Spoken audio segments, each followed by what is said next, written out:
Hello everyone, मैं अर्पणा जैन। स्वागत है आपके हमारे यूट्यूब चैनल जैन क्लासेस में, जिसमें आज हम पढ़ने वाले हैं क्लास 9th चैप्टर 8 जटायु शौर्यम, है ना। इसमें हमने वीडियो आपको डाली हुई है, एक्सप्लेन जो हमने किया वो यूट्यूब पर अपलोड है। अभी हमको पढ़ना है, इसमें एक्सरसाइज पढ़नी है, ठीक है। तो एक्सरसाइज हम इसमें देखते हैं। पहली एक्सरसाइज क्या दी हुई है, एक पदेन उत्तरम लिखत, मतलब आपको एक पद में आंसर लिखना है।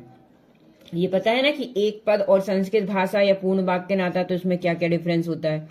एक पद में अगर आपको करना है तो आपको सिर्फ आंसर एक पद में ही देना है। पद क्या होते हैं हमको पता है ना। किसी भी शब्द में जब हम विभक्ति लगा देते हैं तो पद बन जाता है। तो पहला क्वेश्चन इन्होंने दिया है, आयत लोचना का अस्ति। आयत लोचना, लोचन मतलब होता है आंखें, तो कह रहे हैं बड़ी बड़ी आंखों वाला कौन है। तो किसकी बड़ी बड़ी आंखें बताई गई हैं चैप्टर में, सीता जी की। तो हम आंसर क्या लिख देंगे, सीता। ठीक है, सीधा डायरेक्ट लिख देना। जैसे हम बालिका के रूप लिखते हैं तो हम बालिका लिखते हैं, तो हम एक वचन में क्या लिख देते हैं, सीधा बालिका लिख देते हैं, है ना। उसमें कोई विभक्ति नहीं लगा रहती। ऐसे ही इसमें लिखना है, अगर हम सीता लिख रहे हैं तो हमें इसमें किसी विभक्ति की जरूरत नहीं पड़ेगी। हमको क्या लिख देना है, डायरेक्ट में सीता लिख देना। ठीक है, सीता की आंखें कैसी थी, बड़ी बड़ी आंखों वाली थी। फिर कह रहे हैं, सा कम ददर्श। कम ददर्श, सा मतलब बह मतलब किसके लिए आया है, ये सीता जी के लिए। देखो स्त्रीलिंग शब्द आया है तो सा लगा है। अगर ये पुल्लिंग शब्द आता तो यहाँ पे क्या लग जाता, सह लग जाता। अगर हम कोई शब्द पुल्लिंग के लिए यूज करते तो क्या हो जाता, ये सह हो जाता। तो यहाँ पर क्या दिया है, सह कम ददर्शो, मतलब वह किसको देखती है, या उन्होंने क्या किसको देखा। ददर्श मतलब देखा, तो किसको देखा था उन्होंने, गृद्धम। जैसा इनने क्वेश्चन पूछा है द्वितीय विभक्ति में किसको देखा, तो उन्होंने भी आंसर कैसा दिया, द्वितीय विभक्ति में दिया, तो क्या हो जाएगा, गृद्धम। ठीक है, फिर कह रहे हैं, खगोत्तम की दृश्यम गिरीम व्याजहार।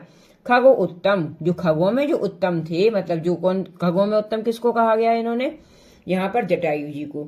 तो कह रहे हैं खगोत्तम, मतलब खगों में जो उत्तम, पक्षियों में जो उत्तम कहे गए हैं, की दृश्यम गिरीम व्याजहार, मतलब किस प्रकार की भाषा में या किस प्रकार से उन्होंने कहा, किस प्रकार की भाषा का प्रयोग करके उन्होंने रावण को समझाने की कोशिश की। तो क्या होता है, व्याजहार का मतलब क्या होता है, कहा। तो उन्होंने किस प्रकार से कहा, तो कह रहे हैं शुभाम। शुभाम मतलब शुभ वाणी में, अच्छी भाषी में, है ना। बोलते हैं, किससे बोलते हैं, वो रावण से बोलते हैं, किस प्रकार से, अच्छी भाषा में, है ना। तो शुभाम का मतलब क्या होता है, अच्छा व्यवहार करना या अच्छी वाणी को बोलना।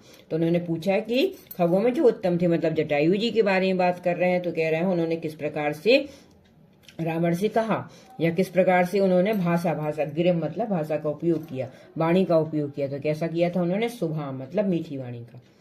फिर जटायु काव्याम रावणस्य ग्रात्रे वर्णम चकार। क्या कह रहे हैं यहाँ पर, जटायु काव्याम रावणस्य मतलब जटायु किसके द्वारा, रावण के, गात्रे मतलब घाव, गात्री मतलब शरीर पर क्या किया इन्होंने, घाव कर देते हैं। किसके कारण, मतलब किसके द्वारा किए इन्होंने, तो किसके द्वारा किए थे भाई उन्होंने, तीक्ष्ण नकाभ्याम चरणाभ्याम चा, मतलब तीखे नाखूनों के द्वारा और चरणों के द्वारा, है ना। तो इन्होंने क्वेश्चन क्या दिया है, जटायु ने किसके द्वारा रावण के शरीर पर घाव कर दिए थे। तो किसके कारण कर दिए थे उन्होंने, किसका उपयोग करके, तो कह रहे हैं तीक्ष्ण नकाभ्याम तीखे नाखूनों के द्वारा और चरणाभ्याम अपने पैरों के द्वारा। देखो ये चैप्टर जिसने समझा होगा ना उसको आसान होती है एक्सरसाइज करना, इसीलिए पहले हम चैप्टर पढ़ा देते हैं, उसके बाद हम आपको एक्सरसाइज करवा देते हैं। फिर कह रहे हैं अरिंदम। अरिंदम किसको कहा गया है, जटायु जी को। खगादिपद, खगादिपद भी उन्हीं को कहा गया है। तो कति बाहुन व्यापहारत, है ना, क्या लिखा है, व्यपहारत। तो कह रहे हैं अरिंदम मतलब शत्रुओं को नाश करने वाले कहे गए, किसको कहा गया, खगादिपद मतलब जटायु। कति कितनी, बाहुन मतलब बाहों को, व्यपहारत मतलब होता है उखाड़ देते हैं, कितनी बाहों को उखाड़ दिया था उन्होंने। तो कह रहे हैं 10, है ना, कितनी बाहों को उखाड़ा था उन्होंने, 10 बाहों को, किसकी, रावण की। ठीक है ना, सिर्फ आपको एक एक उसमें आंसर देना, एक पदन में, तो एक पदन में तो कुछ आपको लिखना नहीं है, यहाँ वहां या आगे पीछे का कुछ भी नहीं करना आपको, इसमें सीधा एक पद लिख देना आंसर। ठीक है, समझ में आ रहा क्या हो रहा है इसमें। सारे क्वेश्चन हमने आपको इसीलिए हिंदी इसीलिए बता देते हैं ताकि आपको समझने में आसानी हो, है ना। और चैप्टर इसीलिए पढ़ लिया करो कि चैप्टर जो पढ़ लेते हैं तो उनको हिंदी, तो फिर हिंदी और हिंदी बता देते हैं हम, तो क्या हो जाता है, सोने पे सुहागा जैसा काम हो जाता है ना। आपको क्वेश्चन क्या है, सारे क्वेश्चन कहाँ से लिए जाते हैं भाई, चैप्टर में से लिए जाते हैं। और अगर आप चैप्टर समझ लोगे तो बढ़िया है फिर, है ना, फिर एक्सरसाइज भी आसानी से समझ लोगे। चलिए सेकंड क्वेश्चन क्या दिया है, अधोलिखिता नाम प्रश्नानाम उत्तराणी संस्कृत भाषा लिखत। अधोलिखितानी मतलब नीचे लिखे गए प्रश्नों के उत्तर संस्कृत भाषा में लिखिए। अब देखो संस्कृत भाषा आ सकता है या पूर्ण वाक्य में आ सकता है, दोनों एक ही चीज है। अगर पूर्ण वाक्य में आता है तो भी आपको पूरा लिखना है, और संस्कृत भाषा लिखा आता है तो भी आपको पूरा लिखना है, ठीक है ना। चलिए क्वेश्चन क्या दिया है, जटायु पश्य इति का वदति। जटायु मतलब किससे कह रहे हैं, जटायु पश्य मतलब देखो, जटायु देखो, इति का वदति ऐसा कौन बोलता है, किसने कहा ऐसा, क्या किसने कहा, जटायु पश्य जटायु देखो, इति का वदति ऐसा किसने कहा या कौन बोलता है। तो कह रहे हैं जटायु पश्य इति सीता वदति।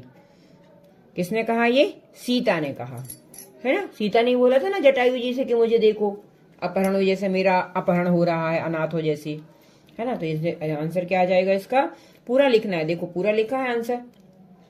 अगर संस्कृत भाषा में उत्तर लिखत आता है तो आपको पूरा लिखना है, ठीक है। एक पद आता है तो आपको सिर्फ एक पद लिख देना है, ठीक है। अभी देखो तो कह रहे हैं जटायु पश्य इति सीता वदति, ऐसा सीता बोलती है।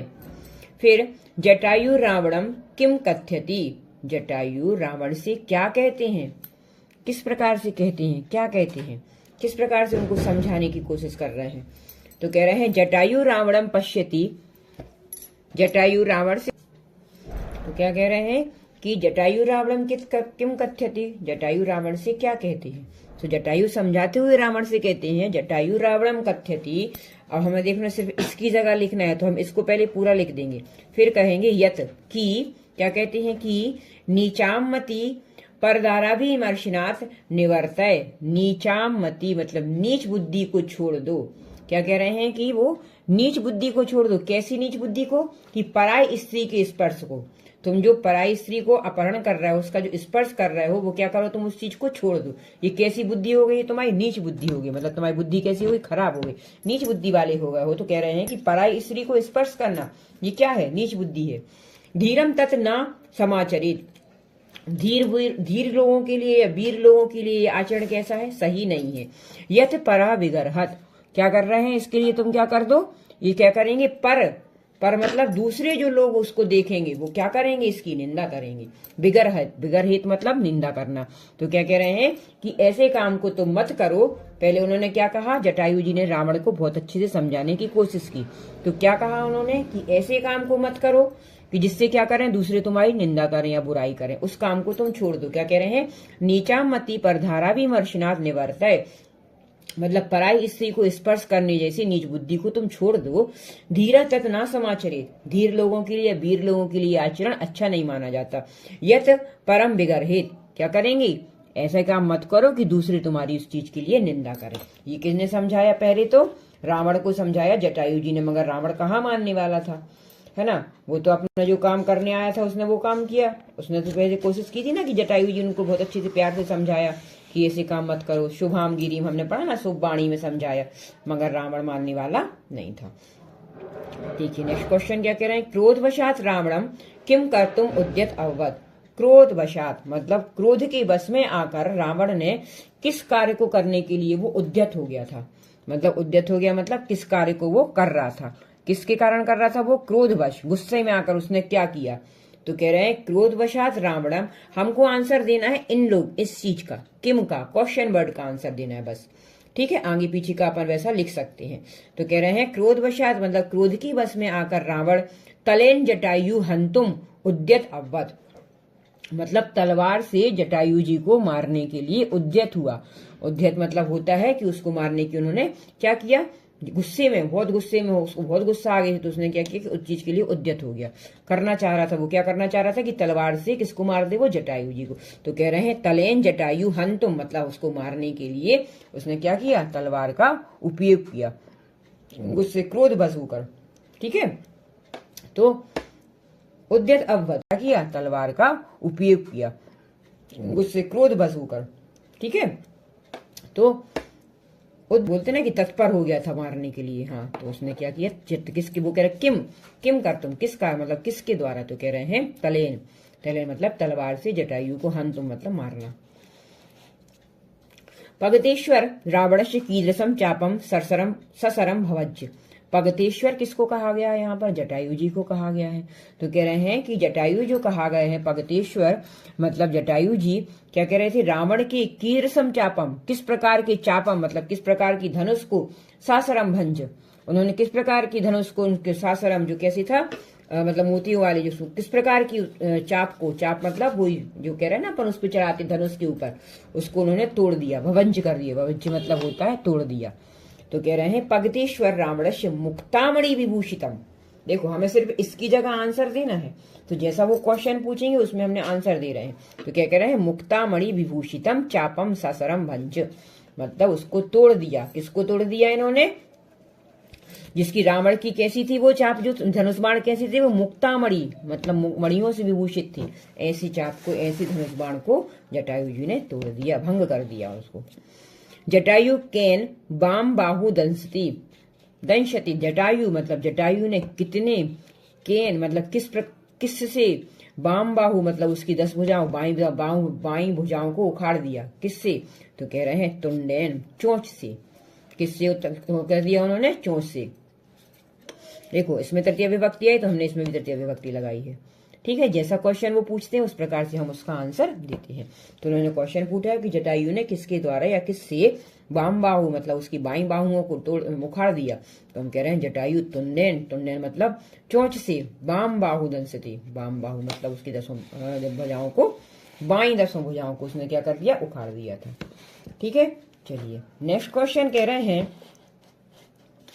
उदाहरण मनुष्यरत ऋणी प्रत्यय प्रयोगम कृत्वा पदानि रचयत। ऋणी प्रत्यय का प्रयोग करते हुए उदाहरण के अनुसार, क्या कह रहे हैं? उदाहरण के अनुसार ऋणी प्रत्यय का प्रयोग करके पदानि रचत, पदों को रचिए। अब ऋणी प्रत्यय होता क्या है? पहले तो ये देखो, जो ऋणी प्रत्यय ये होता है ये किस में लगता है? पहले तो अकारांत शब्दों में लगता है।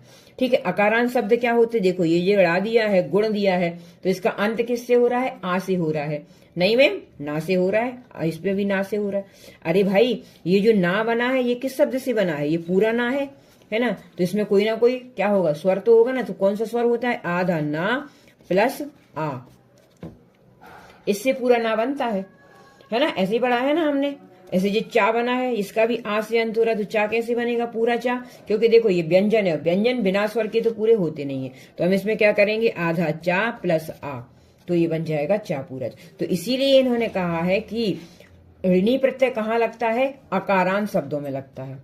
ठीक है, और जब हम इसको शब्द बन जाता है तो इसमें क्या शेष बचता है? ऋण शेष बचता है ना? इसका ऋण का मतलब होता है इन शेष बचता है। ठीक है, समझ रहे हैं ना? इन शेष बचेगा इसमें जब हम इसको बनाएंगे। तो जैसे इन्होंने कहा है गुण प्लस ऋणी, तो शब्द क्या बन जाएगा? गुणिन। ठीक है, इन प्रत्यय से सिर्फ इन शेष बचा इसका। ठीक है, ई और ना, छोटी ई की मात्रा और ना भी कैसा हो जाएगा? आधा। ठीक है, जैसे तो क्या हो जाएगा? गुणिन मतलब गुणीवान, जो गुणीवान गुण वाली है, जो गुणीवान हो गया। फिर दान प्लस ऋणी, दानिन, दानी, जो दानी होता है ना वो दानी।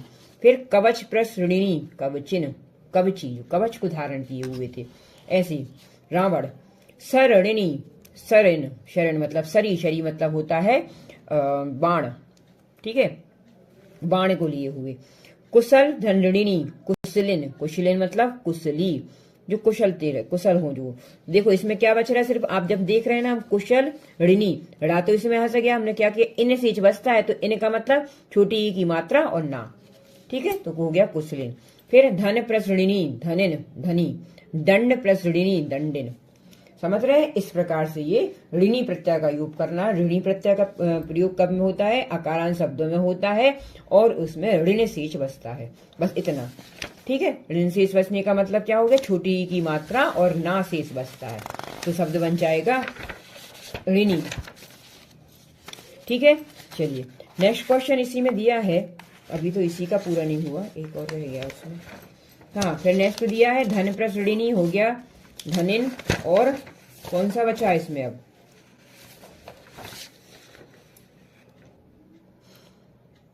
नेक्स्ट क्वेश्चन है रावणस्य जटायुश्च विशेषाणि सम्मिलित रूपेण लिखितानि तानि पृथक पृथक कृत्वा लिखत। अब ये कह रहे हैं कि रावण के और जटायु के विशेषण मतलब उनकी विशेषताओं को सम्मिलित रूप से लिख दिया, इकट्ठा करके इन्होंने लिख दिया है।